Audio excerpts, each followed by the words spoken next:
Good morning, Sleeping Beauty. I knew my bed was comfortable, but I didn't know it was magical. You were out the second you hit the sheets. Coffee? On second thought, let's just stick with water. Yeah, I bet. Drinking as much as you did, I'd be surprised if you didn't have a headache. Here, drink this.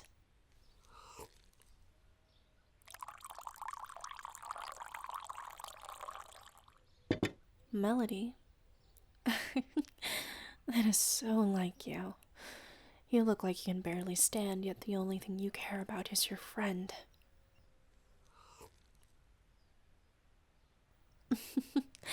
Yeah, my little brat of a sister is fine.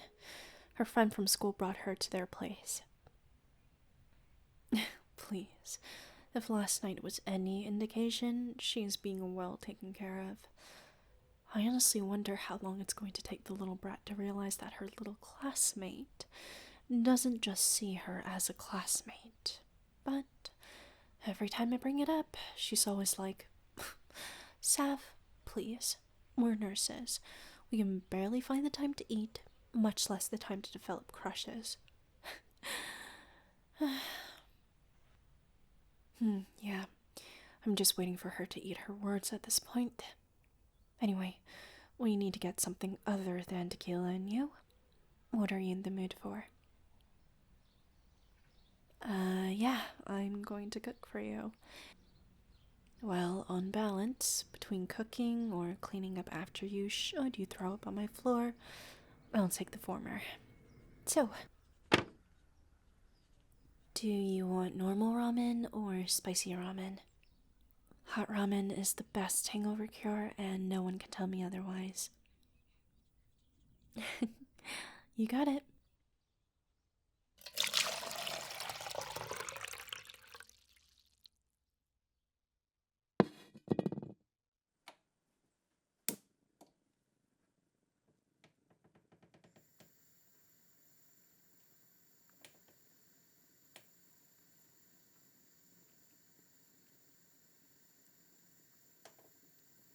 Hmm? Yeah, but I doubt you remember me showing up. I wasn't originally invited to your get-together, but when it became clear to my little sister that you were going in, she called me. I figured she just wanted someone other than her and her friend to look after you. Don't feel bad. I didn't have anything going on last night, and besides, it was really nice seeing you have so much fun.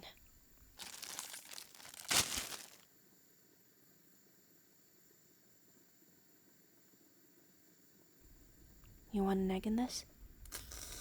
Okay.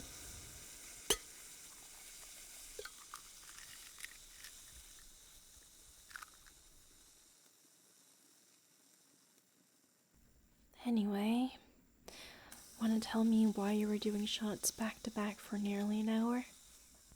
Did something go wrong at work, or...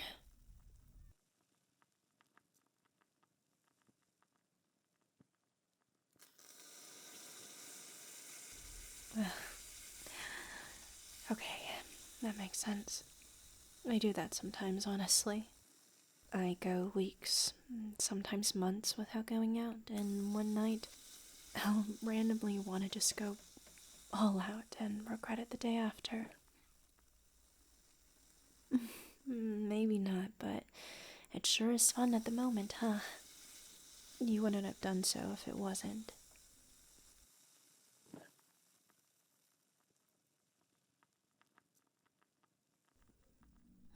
Alright, it's done. Do you want to just eat it out of the pot so there's less dishes to wash? Great. Enjoy.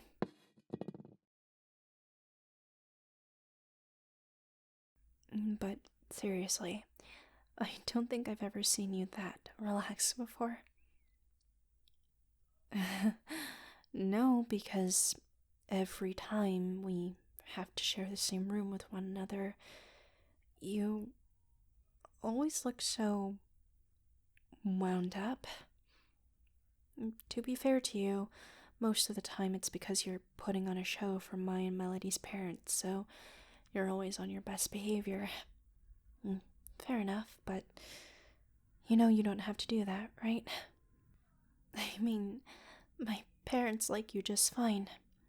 After all, you took care of Mel all throughout college, so how could they not? Me? I mean, you'd see me go nuts more often if you accepted more of our hangout invites, but you conveniently always have some form of an excuse. I mean, if you don't like me, you could just tell me. Oh. I was just kidding. I I know you don't not like don't like me. You know what I mean. I mean, after last night, unless if you blatantly tell me you don't like me.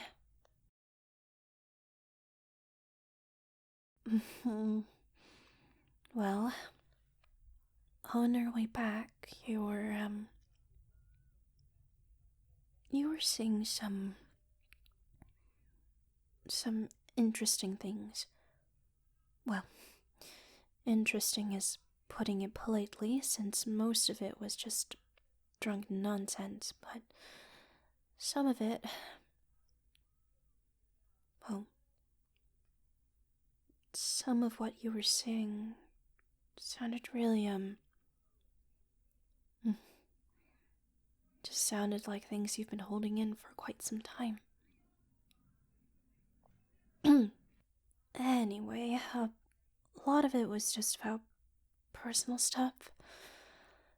Stuff that, I'm sure in some way, shape, or form contributed to you wanting to forget.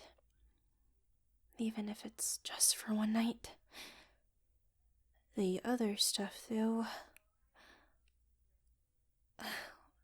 well, to recount everything that happened, after you had your last drink of the night, a shot that someone you were dancing with bought you, you immediately put your head on the bar table, which was how Mel knew you were done for the night. She got my attention since I was mostly standing by the entrance talking to the bouncer all night, and asked me to take you home. I walked over, pulled you up, and walked us down the street for a little while before calling a cab, since the street the bar was on was closed off to traffic. Throughout the entire walk, you were babbling on and on. At first about the world, then about work and school and all that, and then me. At first, I thought you were just completely blacked out. I mean, there's no way you'd tell me that you've always had a crush on me, right? After that, you kind of just fell silent. Then the cab came, and we got back to my place. I fumbled our way in and tried to get you to drink some water, but you grabbed it and placed it on the counter before you fell onto the couch. I was originally going to move you to my bed, since it's a lot more comfortable, but when I tried to pull you up again, you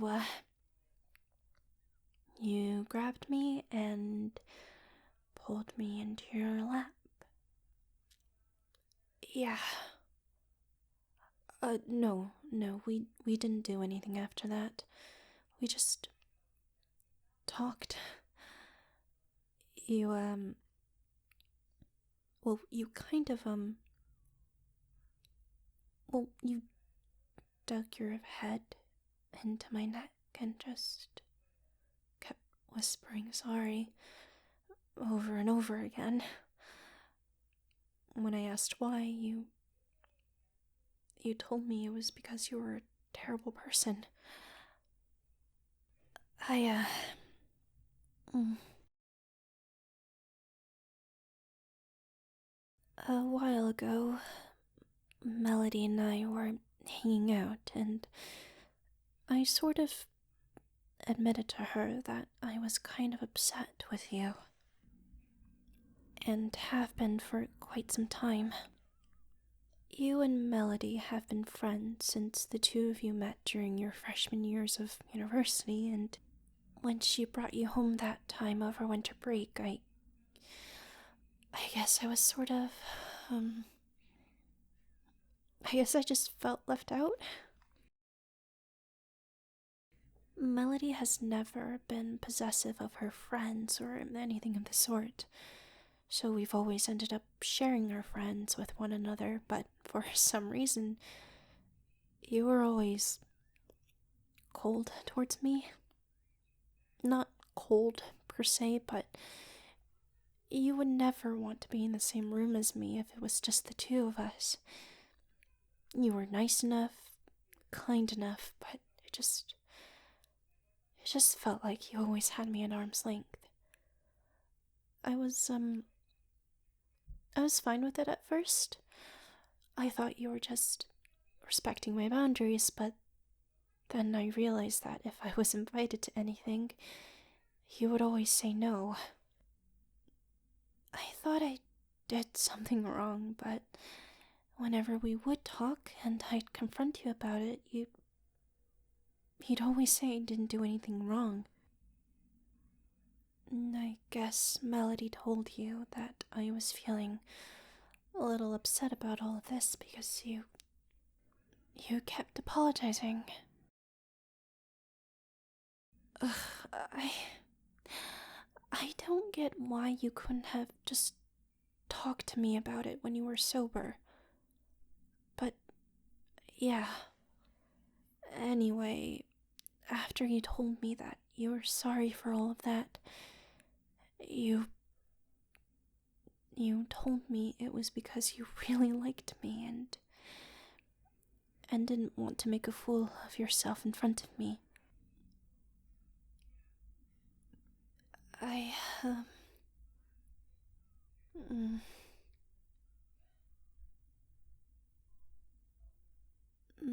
after that, you sort of fell asleep on me.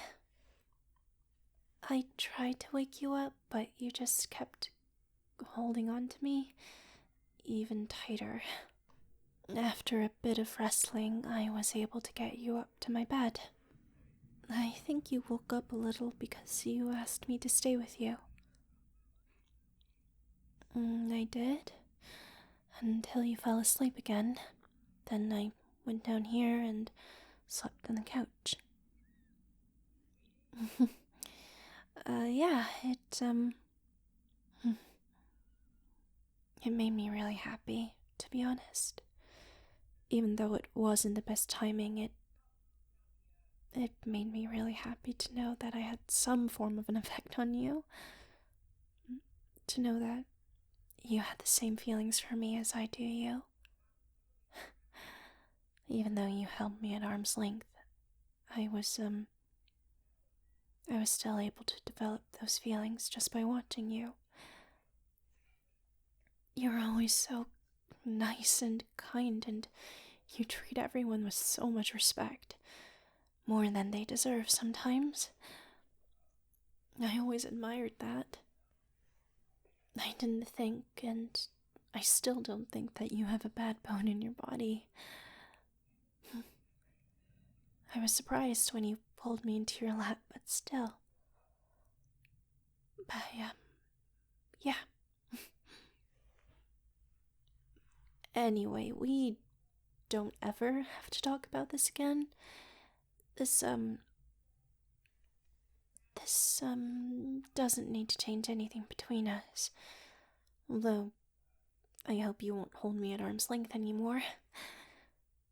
I don't care if you think you'll make a fool of yourself, because you won't. I want to see you as you are. I want to know every part of you without any pretense. Yeah, but come on.